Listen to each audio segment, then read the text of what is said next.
I just can't do it. I can't take it no more, man. Alright, so one show I've been super hyped for in recent times is the Lolcow Podcast. It's set to be a show featuring Wings of Redemption, Boogie2988, and Tommy C. I already made a video about this actually. The basic idea behind the show originally was pitched like a year ago by Keemstar. He wanted to do a podcast with Boogie, Wings, and DSP, as they are three people considered to be the most infamous YouTuber Lolcows. Boogie used to be one of the most popular people in the community. He was making commentary videos. He had his Francis series, only to fall off after his divorce with his wife due to many of his own actions. Wings of Redemption, meanwhile, was early in the Call of Duty scene and was even friends with a lot of respectable names like Woody's Gamertag and FPS Russia, only to once again lose his connections and following due to his own actions. And then there's Darkside Phil, someone who spent the last 15 years posting video game Let's Plays to an increasingly small number of people, e-begging to his audience, and famously managed to spend $40,000 on a WWE mobile game. These are three people who cannot help but respond to hate, have a very hard time taking accountability for their own actions, and have a dedicated group of people who follow them to document their downfall, as well as prod them to see what kind of reaction they can get. You! You! Can I crack that? Fucking crack my monitor. Rip 4K monitor. So naturally, with Keemstar being the opportunist he is, he saw an opportunity. He wanted to bring all of these people together to create the greatest podcast of all time. Three people who cannot be held accountable for their own actions and are obsessed with their haters on one show every single week, talking about their life, talking about current events, really whatever they want to talk about. I was hyped from the first moment I heard about it. But of course, the issue becomes actually dealing with the talent. Right from the start, Darkside Phil was not very keen on that offer. Keem is playing 5D chess with Phil. Keem, I have no involvement whatsoever. It sounds to me like Keem is playing with himself. If Keem is talking to me, or talking about me, he's literally playing with himself. I have no idea what he's speaking of. I have not spoken with Keem about being on any podcast ever, nor will I. There is no Lolcow cast, period. I have no idea what you guys are speaking of. I have no involvement in it whatsoever. Like I said, the involvement I have is that, you know, there's been a couple quick conversations behind the scenes about, you know, doing a podcast with me, Wings, and Boogie, and that it would kind of be a 33 thing, and we want to do it, but we have literally not sat down and had a conversation about it yet. The conversation is supposed to happen when they get done with their fight, and then we're going to talk about it, all right? So, whatever he's talking about is unbeknownst to me. I know nothing about it. So, there you go. And this is especially funny because at the time, Keemstar was offering all these dudes $50,000 to do this show. Not 50 grand to be split amongst them, but 50 grand for each member of the show. Money they are all in desperate need of. But DSP doesn't want to be involved, and I believe at some point Keemstar revokes his offer for the money. But Tommy C comes in as a replacement for DSP to sort of be the straight man in the scenario. But regardless of that lineup change, there was still a big demand for this show to happen, especially for me, and everybody wanted to see the Lolcow podcast succeed. I was hearing whisperings, murmurings about being invited on, and I was like, yeah, of course. If Wings wants me on, if Tommy wants me on, if Boogie2988 personally wants Turkey Tom on the show, I would love to go on his show and chat with these guys for a little while. I think it would be a good time. But then I start hearing other whisperings through the grapevine behind the scenes, okay? On our secret dial-up internet service that all YouTubers use to hear gossip about each other. I heard this podcast was dead in the water and was not happening whatsoever. Then, 2 weeks ago, Tommy C himself does a stream with Nicholas Double Stuffed Oreo, where they talk about what went on behind the scenes. I mean, it's just too funny to be fake, okay? It is called the Lolcow Podcast. It is run by and stars Lolcows. How could you not expect it to fall apart before it even gets off the ground? I think looking back, I could see this in Turkey Tom's. Looking back, I don't know if this thing had much of a chance to begin with. I'm Turkey Tom, and how does he end his streams? I forgot how it was. Leave me alone. Leave me alone. Yeah, I could see that. Now, before I get into this, I do want to say, before I kill any hype that the show may have for my audience, I'm pretty sure it's still happening, but as of a few weeks ago, everyone was pretty sure it wasn't happening. So here's the story. DSP dips on the show, as we already know, and while the money was dropped, Keemstar reaches out to Nick Diorio in May of 2023 to have him on as basically the third host. Nick instead throws the offer to Tommy C because he thinks he would better fit the role and be more dedicated to the show. Ask yourself a question. Anybody under 100K subs on YouTube has pissed off and got more attention from big guys than me? No. And that's why, look, I don't think there's really much of a choice. I'll be perfectly honest with you. I'm the only choice for the Lolcow Podcast. I will milk and make those fat pigs squeal, I will get memes for days out of them. I absolutely promise you. No one pisses people off better than I do. Nobody gets under people's skin. And it's not just like, some jerk in the crowd. God, Jesus Christ, YouTube zombies rise to the grave to get pissed off at me. It was that Epic Mealtime guy just 2 weeks ago. I don't got to do anything. Remember that stupid ass Ant-Man? I just made one criticism, he flew off the handle. Put me in a room with Wings Redemption and Boogie. Yeah, go. There's nobody. I'm sorry. Sorry, whoever else is going for it. I know why you'd want this a gig, but it's just that simple. Nobody's better. Nobody's more equipped. And nobody's more dedicated. And I'll tell you why. Because I know it's not about me. And everybody else is going to make it about them. I know what you want. You want them. And I will hand you them on a silver platter. Like a pig with an apple in its mouth. It'll be all yours. So that's why you should tell Keemstar right now that I'm the man. It's just that. So if you don't like me, you know I'll get something out of him. In fact, if you don't like me, you know I'm the perfect guy. Because whenever I'm doing to you, I can do to them. Tommy took that offer, and so the lineup with Wings, Boogie, and Tommy was now complete. Their new producer, whose name will be important later, buys cameras for these guys. I believe it's the Facecam Pro from Elgato, which is like a $400 camera, new. So you multiply that by 3, you have a $1,200 expense without paying for shipping. And on top of that, the people involved can now use this camera for their other endeavors too. So they got something serious out of it. So they record the first episode, which according to Nick is somewhat underwhelming, but they still want to give it another try. And apparently, I was set up to be a guest. Keep in mind, no one officially involved in this show told me this. No Keemstar message, no Wings message, no Boogie message, nothing. I was set to be the first guest, and I did not even know that I was going to be on. I just heard about it because random people in my stream chat told me that they wanted me to be a guest or something, but like Wings never talked to me. I didn't even know that I was officially going to be on this show because no one involved had told me. Perhaps that speaks to their questionable communication skills. Prior to this, they're talking about booking guests. If you want to know something else that's going to rip your heart out, the first guest for this podcast was going to be Turkey Tom. Yes. Imagine that. Yes. Tom Dark jumps on to talk to Wings, Boogie, and Tommy and gets a front row seat with the Lolcow Podcast. Imagine how much content would have come from there. And now that opens the door for a ton of other people. You could have got June the King on there to confront Wings, right? Maybe the eventual DSP collab. Could you imagine if that happened? Sure. All right. Sure.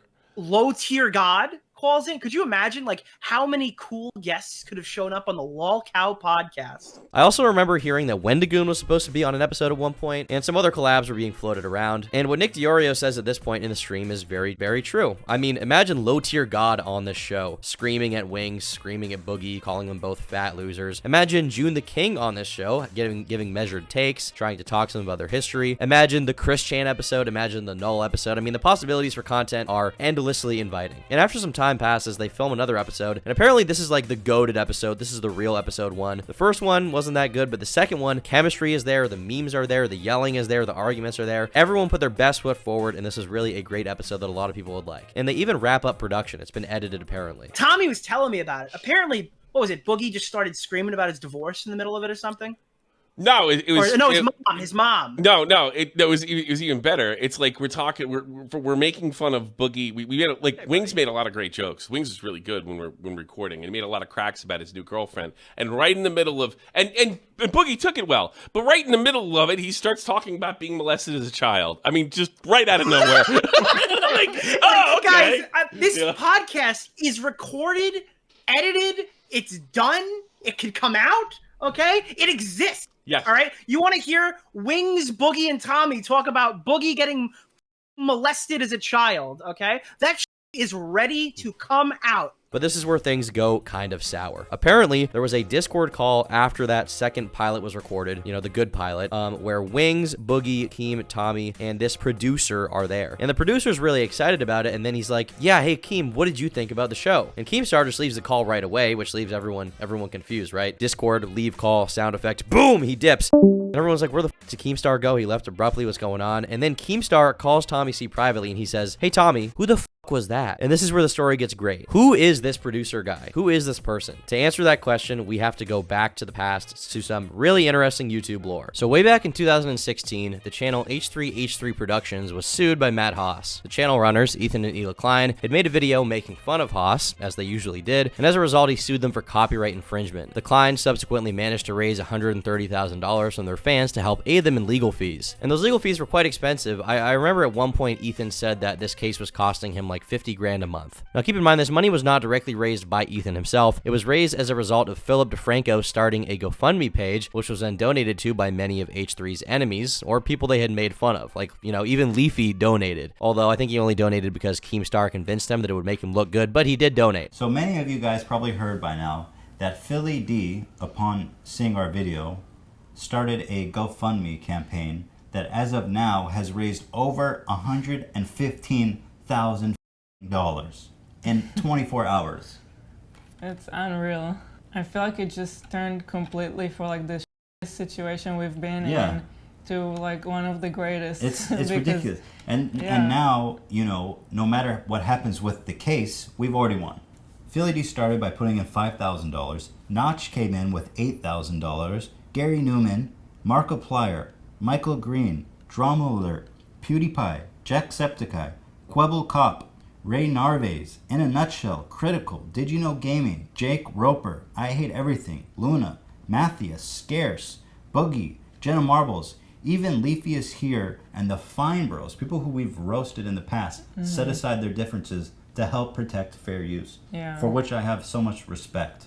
I mean, the Fine Bros gave $10,000. Yeah, that was just so shocking. Honestly, a huge, big thank you to everybody who helped support it. All those guys and 4,000 plus more people who gave us so generously. This was then turned into the FUPA, or the Fair Use Protection Account. This was actually covered by Time magazine at the time, who wrote the following. The enormous response provoked the clients to look beyond their own case. In a video Wednesday, the couple announced the money would be put into a newly created Fair Use Protection Account, or FUPA, that will only be used for the purpose of protecting fair use and representing people big or small who are in legitimate needs of protection. The account will be placed in the trust of the law firm Morrison & Lee, and users in trouble can contact FUPA for help. Anyone who's being bullied, big or small, basically at ours and our lawyer's discretion, can tap into these resources to fight back, Klein said. We don't want to touch a single cent of this. We want to use it as an umbrella to protect the internet community. He describes the new account as something like a YouTuber's union in Wednesday's video. This is like a new chapter for fair use on YouTube, Klein says. So now we have to hone in on one seemingly minor but very important detail that everybody's forgotten about because the Kleins won the lawsuit and FUPA didn't really go anywhere, because I think that it just would be too expensive basically to create like genuinely a fund that any YouTuber could use for a copyright lawsuit, because I think that they massively underestimated how expensive their own lawsuit would be. The law firm set to be handling this fund was set to be Morrison/Lee, a law firm partially headed by Ryan Morrison. Ryan is more commonly known as the video game attorney. Video game attorney back in the day was someone referenced by a lot of YouTubers as like a trusted source in the YouTube community and someone who was helping to advocate for YouTubers in court. Fun fact, but a few years later, at one point Ryan was on unpaid administrative leave due to some allegations made about him from, I believe, a former coworker. He encouraged me to be disingenuous with streamers and game developers about my interests in order to lure them into liking us enough to become clients. He barred me from speaking publicly about politics because I had not earned that right. Meanwhile, he regularly drunkenly tweeted at celebrities and politicians, including Barack Obama. He maintained secret friendships with owners of prominent esports orgs while publicly making a big show of negotiating against them. He even allowed one of them to come to our annual company retreat. In addition to all the anecdotes above, he grossly underpaid and relentlessly gaslights his staff. This constant gaslighting is the biggest reason I haven't spoken out about any of my experiences before now. Truly manipulative people have a way of making you believe everything they're doing is okay, and you're the crazy one for even mentioning it. Sometimes when you get out of a really abusive situation, you just want to put it in the rear view and never see it again. I know there are other young women working at his talent agency and law firm, though if any of those people want to speak out, I hope they know that I believe them and they are supported. And I don't know how much of this is real. Some of the allegations are kind of vague, and at one point she accused us of making some kind of like weird comment about Muslims, which doesn't seem as relevant as the other stuff she's talking about. But regardless of that, it doesn't really matter what what I think, because Ryan Morrison was removed from the Esports Bar Association, whatever that means. Anyway, this was all years ago. In 2016, FUPA happens. In 2020, he gets in some deep shit. In 2023, 7 years after FUPA, the Lolcow podcast is happening, and apparently Boogie gets a message from who he thinks is Ryan Morrison, the video game attorney. The video game attorney, okay? The same guy who did the FUPA fund. In reality, it was a guy named Games Attorney, who I guess is a different attorney, but is not the video game attorney. Boogie got this dude involved, who's apparently filed copyright paperwork, owns the domain for the website, and has been organizing this whole thing. He has like password logins for all the accounts, and apparently they didn't even realize that this is not the video game attorney. I even found this old interaction where the video game attorney and games attorney have a little back and forth in September of 2016. Pretty funny. Ladies and gentlemen, the video game lawyers are fed up,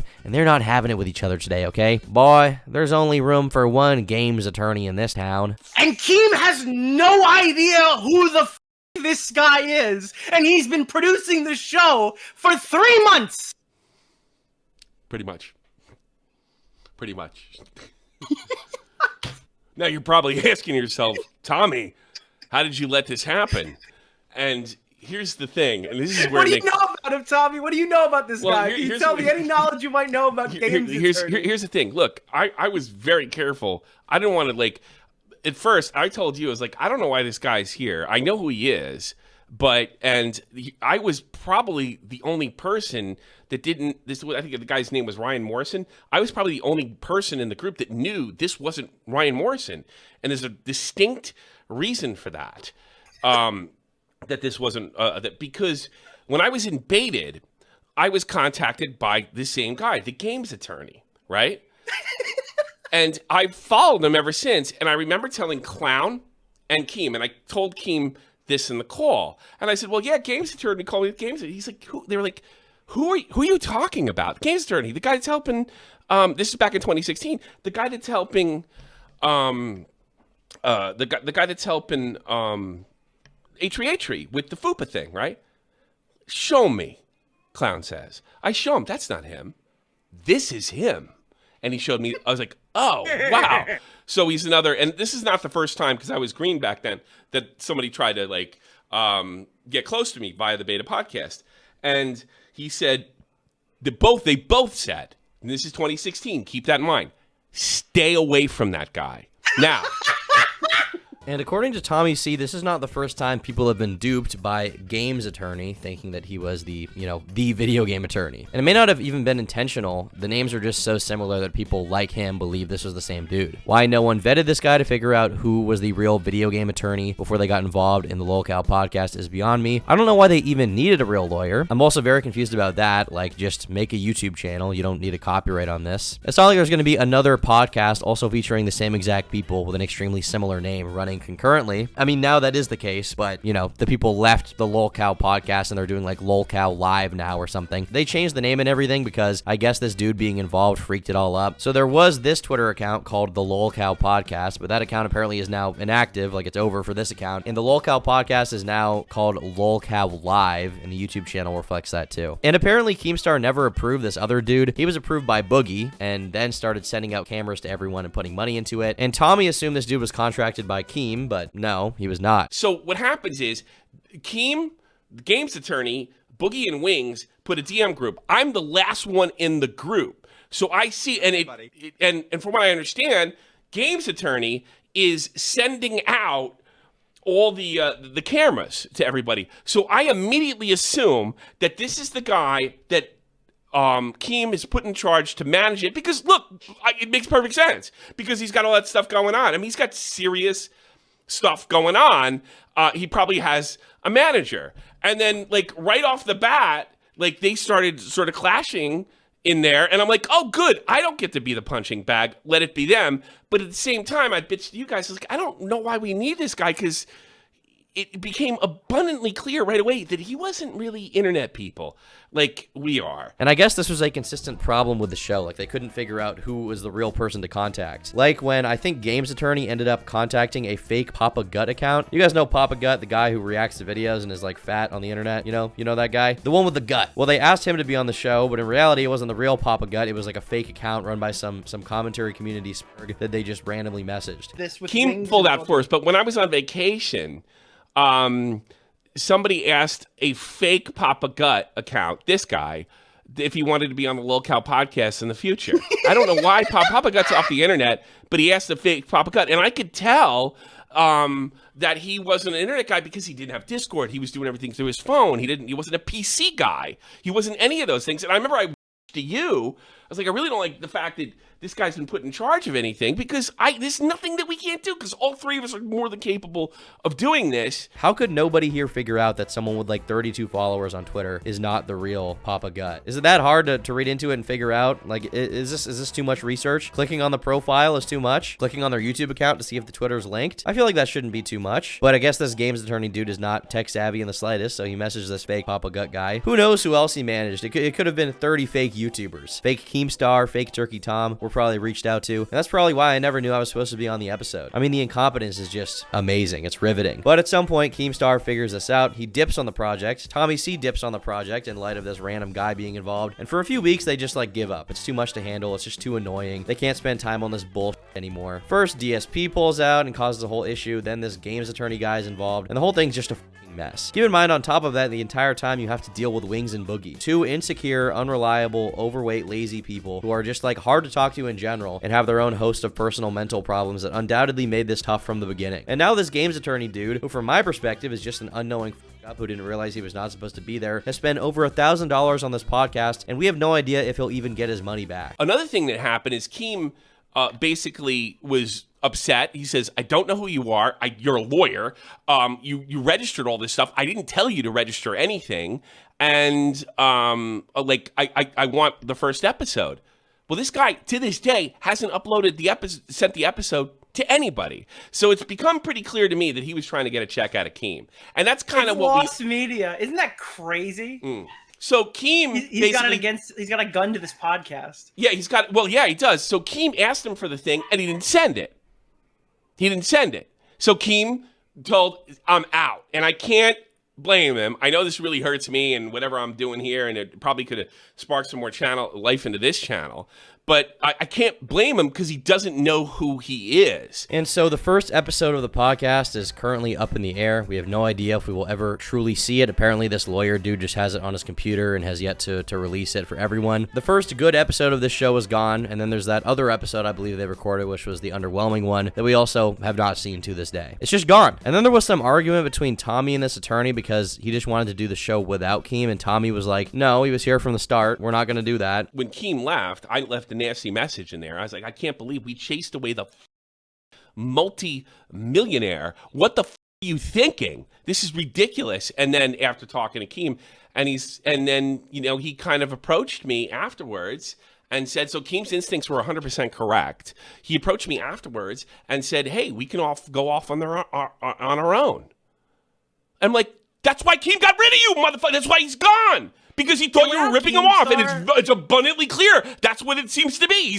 You're ripping everything off. And you're so stupid because you're not an internet person. You're not a podcaster. You're not a YouTuber. You don't realize one tweet ends this shit.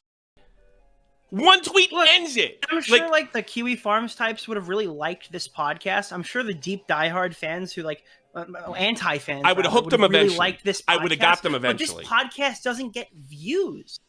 Unless there's a guy like Keemstar pushing it out to a wider audience. And that's the only way it happens. That guy, as much as I'm assuming everyone thinks he's a useless, no talent for this or whatever, he has actual assets that would have helped this show. Yeah, I have huge assets, and now they're all his.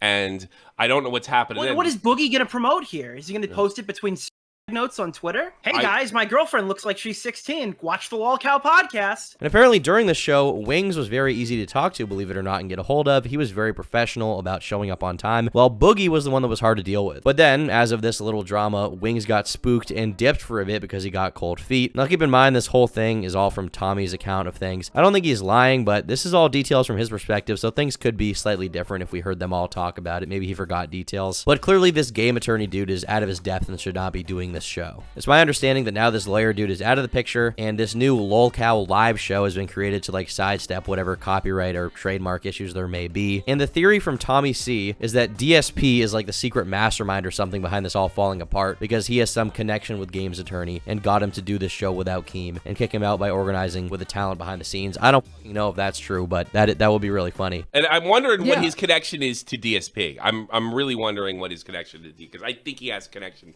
to DSP. I do. I think he's got some kind of connection to him now. I don't know. I don't think that DSP had anything to do with this, but I think he's got a connection. Yeah, so this guy was able to get a hold of DSP. He was able to get a hold of Wings, Boogie, and try to do the podcast without me. So once I found out about that, I'm like, oh, hell no. We're going to put Tommy C in there. DSP is not getting this idea from me, right? And Keem did tweet out supporting the new accounts for it, and I subbed. You should all sub as well. There is a little more to this story, but I think you guys get the big picture now. Tommy C's stream is going to be linked in the description if you want to hear the full thing. Now, personally, I'm still really excited for this show. I still want it to happen. It seems like it may still be happening given that there's a new Twitter account. I've heard behind the scenes that there is some organizing going on to get it off the ground, but let's be real, it wouldn't be the Lolcow podcast without all this bullshit happening. There had to be some behind the scenes drama that delayed the show by months or something to screw it all up. And who knows, that may happen again. There may be another situation like this, but before the show even gets off the ground, I feel like it makes sense for the Lolcow podcast to have some kind of fuckery going on, right? To this day, the show may never happen, but if it does happen, I'll be here to watch and tell you all about it. And apparently they still want me on for an episode, so I will come on. I think it would be a really fun time. I would pretty much enjoy being there, you know, for any amount of time they want me. Shout out Lolcow, shout out Wings, shout out Boogie. Hope you guys can figure your shit out and get back on top, okay? And hey, if you guys want to add me to whatever group chat you're in so I can have access to all that saucy drama and talk about it on my channel, all that hot goss, I'm not going to decline that offer. Bye. And if you liked this video, consider becoming a member. For $5 a month, you get access to exclusive podcasts, unreleased videos, and the members-only Minecraft server. Thanks so much to all of my YouTube members who fund my content.